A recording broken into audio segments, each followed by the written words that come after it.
Gracias, queridos amigos, por estar con nosotros en Universidad Somos Todos, el programa institucional de la Secretaría.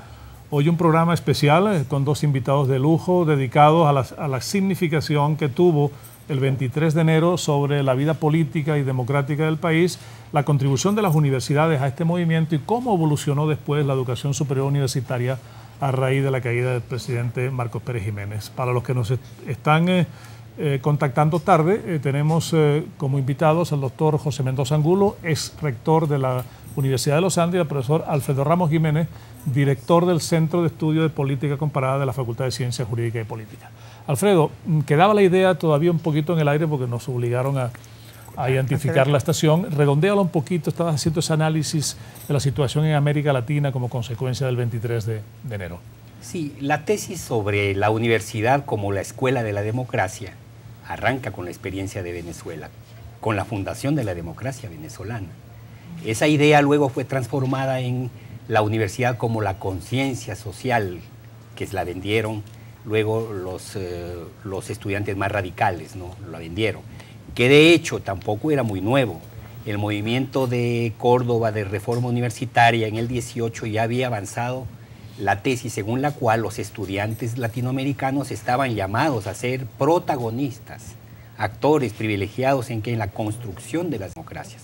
En este orden de ideas, los militarismos, los ensayos militaristas, las dictaduras militares fueron vistas como interrupción de este proceso, como interrupción de la modernización de nuestros países, que en ese momento estaba planteado así.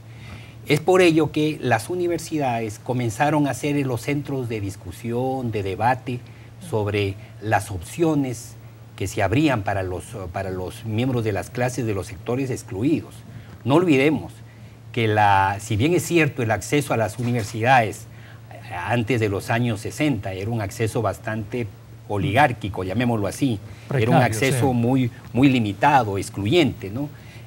Con la experiencia democrática estaba bien claro que las universidades como protagonistas del cambio social indudablemente se instituyeron en el elemento que convocaba a la participación de todos.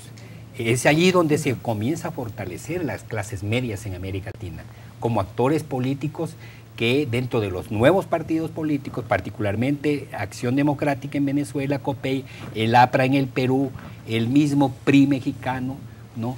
El Partido Radical se relanzó en Argentina. No voy a hablar del peronismo, ¿no?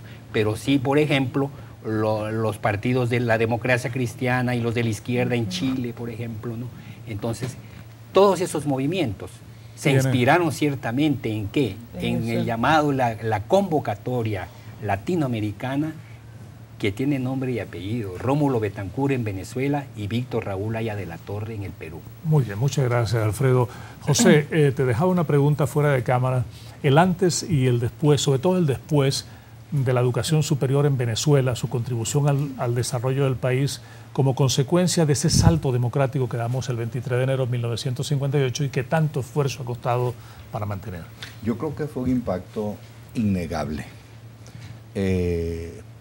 Para el momento en que cae la dictadura de Pérez Jiménez, en Venezuela habían 7 instituciones de educación superior, 4 universidades, la Central, la de los Andes, la del Zulia y la de Carabobo, el Pedagógico de Caracas, que era un instituto de estudios superiores, y 2 universidades privadas, la Universidad Santa María y la Universidad Católica, que por cierto está cumpliendo 60 años en este momento. En este año está cumpliendo 60 años de establecida. Eso era todo lo que había.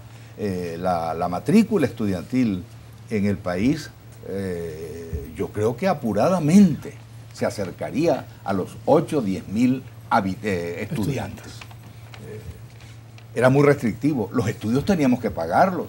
Yo estudiaba Derecho en la Universidad de los Andes. Nosotros teníamos que pagar una matrícula anual en el momento de inscribirlo. Uno de los requisitos de inscripción, si mi memoria no me traiciona, la matrícula que nos correspondía a los que estábamos estudiando Derecho eran de 900 bolívares de aquella época. Los de Medicina eran más caros. Los de odontología siempre ha sido una carrera costosa, era también, pasaba de los 1.000 bolívares.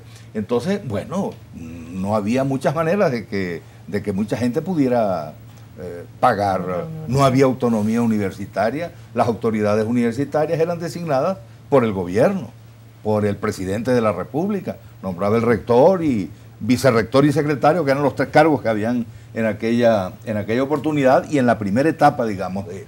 Bueno, la caída de Pérez Jiménez significó como el derrumbamiento de una gran pared que de alguna manera impedía el acceso a la educación superior. Aparte de que en muchas ciudades de Venezuela los estudios de bachillerato, era el caso mío, yo soy nacido en Barinitas, yo estudié en Barinas no había 5º año de bachillerato.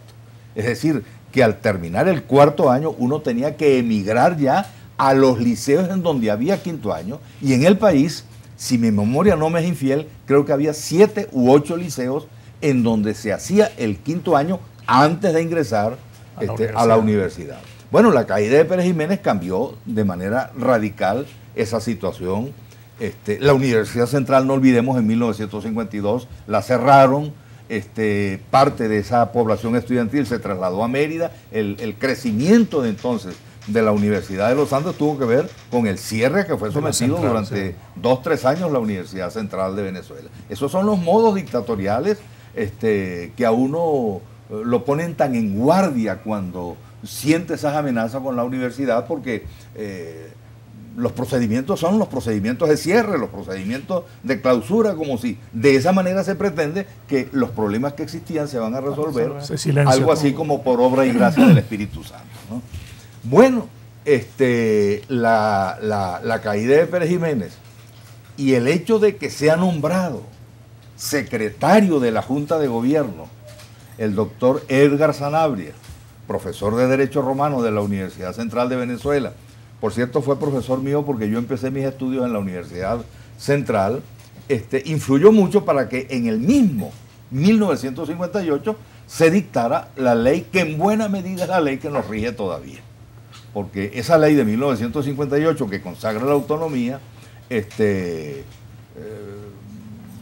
permitió básicamente el conjunto de instituciones que caracterizan a la universidad de este tiempo. La población estudiantil empezó a aumentar, se empezaron a crear nuevas facultades, la gratuidad de la enseñanza permitió que muchos estudiantes que estaban en el exterior, la cantidad de gente de Venezuela que estaba en Argentina, en Ecuador, que estaban en Chile, que estaban sobre todo en países latinoamericanos, ellos regresaron. Yo recuerdo en el 58, una enorme cantidad de estudiantes que terminaron sus estudios de medicina acá, bueno, regresaron al país porque eso era un costo muy grande para las familias que tenían que mantenerlos, digamos, en el extranjero. Entonces, creció la matrícula estudiantil, creció el número de facultades y empezaron a hacerse cambios en la universidad, no tampoco en el mismo momento en que la ley se dictó. Yo en estos días hablaba con Alejandro Gutiérrez y le decía, por ejemplo, la ley de 1958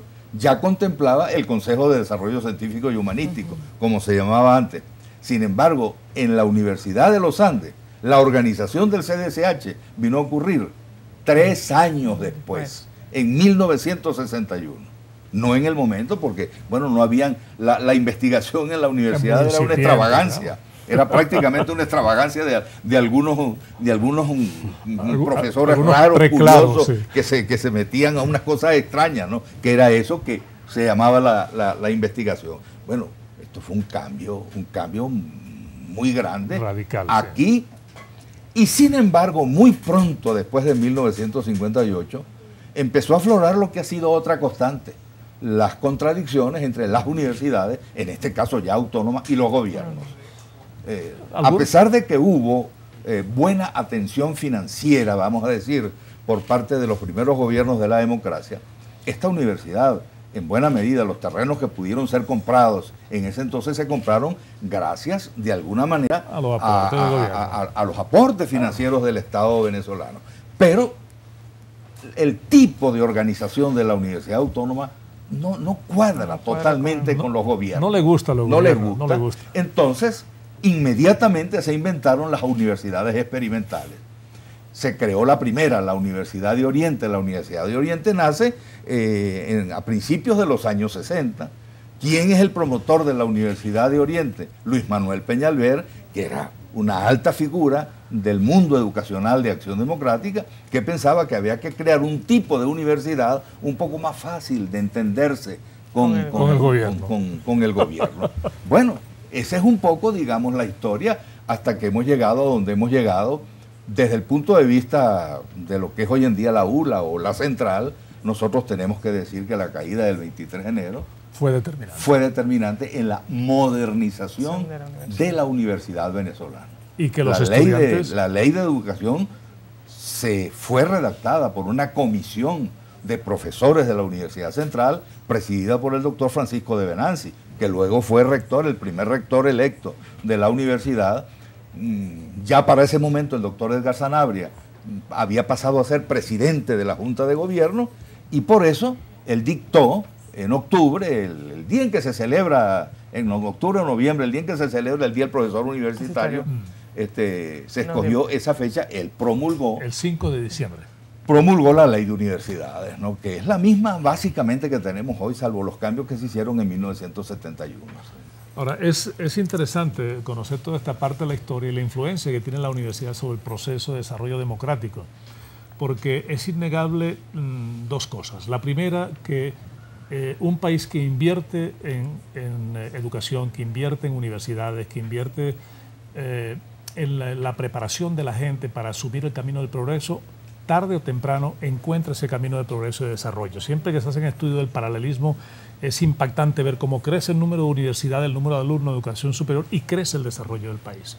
Y otra cosa fundamental es que el desarrollo de la democracia está unido indisolublemente al desarrollo de las universidades, con lo cual se queda de manifiesto que ese pensamiento de esos muchachos en esa década del 40 y del 50, igual que ahorita, los muchachos siguen siendo protagonistas de su propio destino, y es imprescindible una universidad sólida, autónoma, democrática y popular para que tengamos un país que alcance su desarrollo y que tenga una democrática estable. Carmen, nos están pidiendo que identifiquemos el máster. Sí, hacemos una pausa y en breve entonces continuamos con el programa del día de hoy.